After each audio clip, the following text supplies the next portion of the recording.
सुप्रभात बच्चों, मैं ज्योति सिन्हा आज आपके लिए एक नए पाठ को लेकर प्रस्तुत हूँ। पाठ में मैं वाच्य के बारे में बताने जा रही हूँ। वाच्य की परिभाषा क्या है, भेद क्या है, उदाहरण क्या है, इन सब के बारे में मैं विस्तार से बताऊंगी। तो चलिए शुरू करते हैं।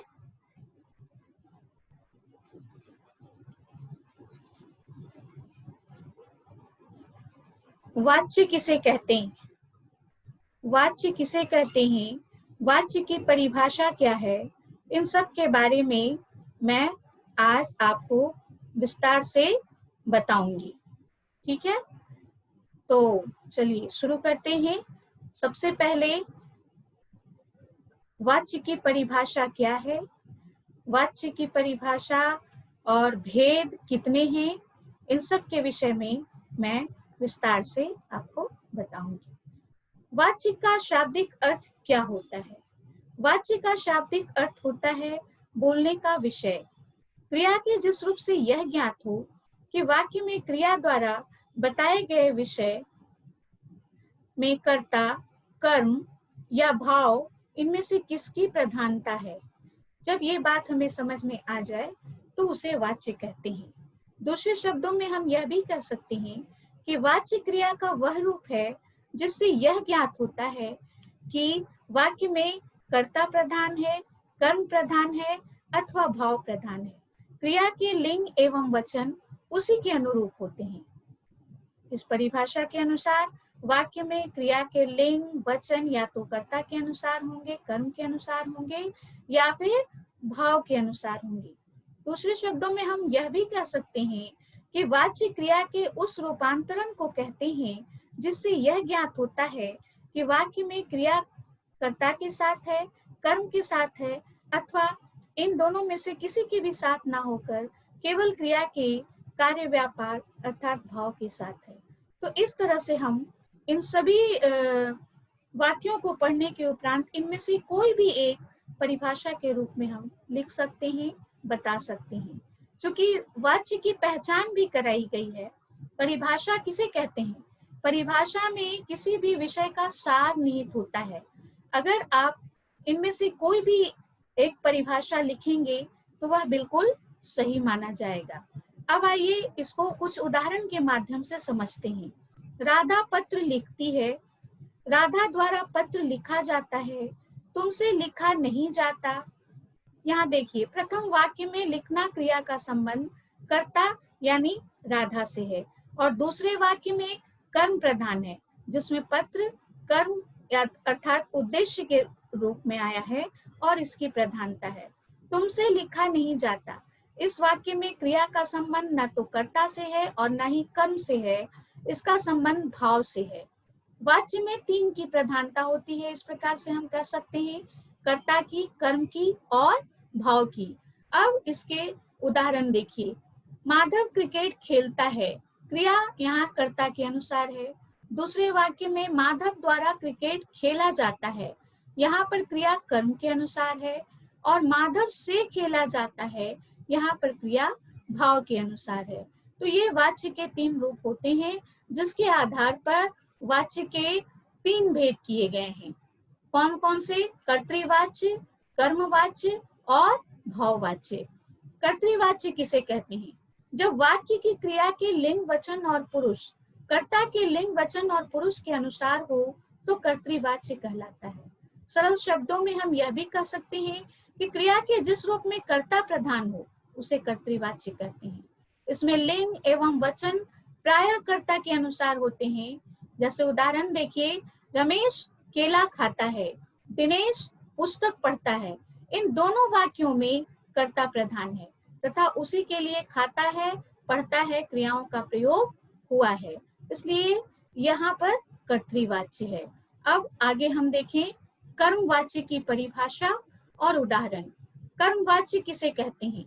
जब वाक्य की क्रिया के लिंग वचन और पुरुष कर्म के लिंग वचन और पुरुष के अनुसार हो तो कर्मवाच्य कहलाता है, अथवा क्रिया के उस रूपांतर को हम कर्मवाच्य कहते हैं जिससे यह ज्ञात हो कि वाक्य में कर्ता की प्रमुखता न होकर कर्म की प्रमुखता है।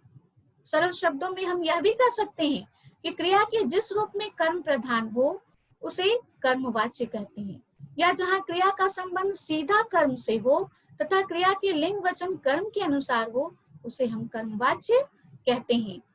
अब उदाहरण देखिए, मीरा के द्वारा दूध पिया गया, मीरा के द्वारा पत्र लिखा गया। यहाँ पहले वाक्य में मीरा कर्ता है और स्त्रीलिंग है, परंतु पिया क्रिया शब्द है जो एक वचन पुल्लिंग रूप में आया है। तो ये क्यों आया? क्योंकि कर्म यहाँ पर दूध शब्द है और यह पुल्लिंग है, तो उसके अनुसार क्रिया का रूप है। दूसरे वाक्य में भी मीरा कर्ता है और स्त्रीलिंग रूप है, परंतु लिखा क्रिया है, लेकिन वह एक वचन पुल्लिंग रूप में आया है क्योंकि कर्म यहाँ पर पत्र शब्द है जो कि पुल्लिंग है। इससे यह स्पष्ट होता है कि कर्मवाच्य में क्रिया जो है वह कर्म के आधार पर होती है। इसलिए यहाँ पर यह बात हमें ध्यान में रखना है कि कर्मवाच्य सदैव सकर्मक क्रिया का ही होता है। अगर कर्तृवाच्य में कोई वाक्य अकर्मक क्रिया के अंतर्गत हो तो उसको हम कर्मवाच्य में परिवर्तित नहीं कर सकते हैं। तो इस तरह से कर्मवाच्य की परिभाषा और उदाहरण मैंने यहाँ पर दिया। मुझे उम्मीद है आपको समझ में बात आई होगी। अब आगे देखें, भाववाच्य किसे कहते हैं। जब वाक्य की क्रिया के लिंग, वचन और पुरुष कर्ता अथवा कर्म के लिंग और पुरुष के अनुसार न होकर एक वचन पुल्लिंग तथा अन्य पुरुष हो तो वहां पर भाववाच्य होता है। दूसरे शब्दों में हम यह भी कह सकते हैं कि क्रिया के जिस रूप में न तो कर्ता की प्रधानता हो न कर्म की प्रधानता हो, बल्कि क्रिया का भाव ही प्रधान हो, तो वहां भाववाच्य होता है। इसमें मुख्यतः अकर्मक क्रिया का ही प्रयोग होता है। और साथ ही मतलब यह भी देखा जाता है कि प्रायः वाक्य जो है वो निषेधार्थक होता है, पर कभी कभी ऐसा भी होता है कि उसमें सकारात्मक वाक्य भी आते हैं। ठीक है, जरूरी नहीं है, प्रायः ऐसा होता है बट ऐसा जरूरी नहीं है। उदाहरण देखिए, मोहन से टहला भी नहीं जाता, मुझसे उठा नहीं जाता, धूप में चला नहीं जाता। ये तीनों निषेधात्मक हैं, लेकिन इसको इस रूप में भी लिख सकते हैं कि मोहन से उठा जाता है या मोहन के द्वारा धूप में चला जाता है। तो यह भी हम लिख सकते हैं, मोहन के द्वारा चला जाता है। यहाँ पर अवस्था की ओर बोध करा रहे हैं। ये सारे वाक्य जो हैं वो अवस्था की ओर संकेत कर रहे हैं। तो इन वाक्यों में कर्ता या कर्म की प्रधानता ना होकर भाव मुख्य है, अतः इनकी क्रियाएं भाववाच्य का उदाहरण होंगी। आपको ये भी ध्यान में रखना है कि भाववाच्य में हम जैसे प्राय निषेधार्थक होते हैं, लेकिन कई बार ऐसा भी होता है कि वो सकारात्मक भी होते हैं वाक्य। तो भाववाच्य में जब हम किसी वाक्य को बदलेंगे या लिखेंगे तो हमें इन बातों का ध्यान रखना है कि भाववाच्य का प्रयोग विवशता, असमर्थता इत्यादि को व्यक्त करने के लिए होता है। भाववाच्य में प्रायः अकर्मक क्रिया होती है। भाववाच्य में क्रिया सदैव अन्य पुरुष, पुल्लिंग और एक वचन में होती है। तो ये हुई भाववाच्य की बातें। और अब हम देखेंगे परिवर्तन। कर्तृवाच्य से कर्मवाच्य में यदि हमें किसी वाक्य को परिवर्तित करना हो तो उसके लिए हमें किन किन बातों का ध्यान रखना होगा। तो वो देखिए, कर्तृवाच्य से कर्मवाच्य में रूपांतरण के लिए हमें निम्नलिखित कार्य करने चाहिए। क्या? कर्ता कारक में करण कारक के चिन्ह से द्वारा प्रयोग करना चाहिए, कर्म को चिन्ह रहित होना चाहिए, क्रिया को कर्म के लिंग वचन पुरुष के अनुसार होना चाहिए। ठीक है, आगे देखिए, कर्तृवाच्य से कर्मवाच्य में परिवर्तित कुछ उदाहरण देखिए। चित्रकार चित्र बनाता है, चित्रकार द्वारा चित्र बनाया जाता है। मजदूरों ने ईंट नहीं उठाई, मजदूरों से ईंट उठाई नहीं जाती। पुलिस ने अपराधी को पकड़ा, पुलिस द्वारा अपराधी को पकड़ा गया। यह दुकान पिताजी ने बनवाई थी, यह दुकान पिताजी के द्वारा बनवाई गई थी। निशा ने अच्छी कविता लिखी है, निशा द्वारा अच्छी कविता लिखी गई। अब आप आगे देखिए, कर्तृवाच्य से भाववाच्य में जब हम परिवर्तन करते हैं तो किन बातों का ध्यान हमें रखना चाहिए। कर्तृवाच्य से भाववाच्य में परिवर्तन के लिए निम्नलिखित बातों पर ध्यान रखना चाहिए कि कर्ता के साथ से द्वारा चिन्ह लगाकर उसे गौण किया जाता है। मुख्य क्रिया को सामान्य क्रिया एवं अन्य पुरुष पुल्लिंग एक वचन में स्वतंत्र रूप में रखा जाता है। भाववाच्य में प्रायः अकर्मक क्रियाओं का ही प्रयोग होता है। अब इसके कुछ उदाहरण देखिए। राधा नहीं हंसती, राधा से हंसा नहीं जाता। मैं पढ़ नहीं सकती, मुझसे पढ़ा नहीं जाता। हाँ, अब घूमे, अब घूमा जाए। माधव खेलता है, माधव से खेला जाता है। बूढ़ी माँ चल नहीं सकती, बूढ़ी माँ से चला नहीं जाता है।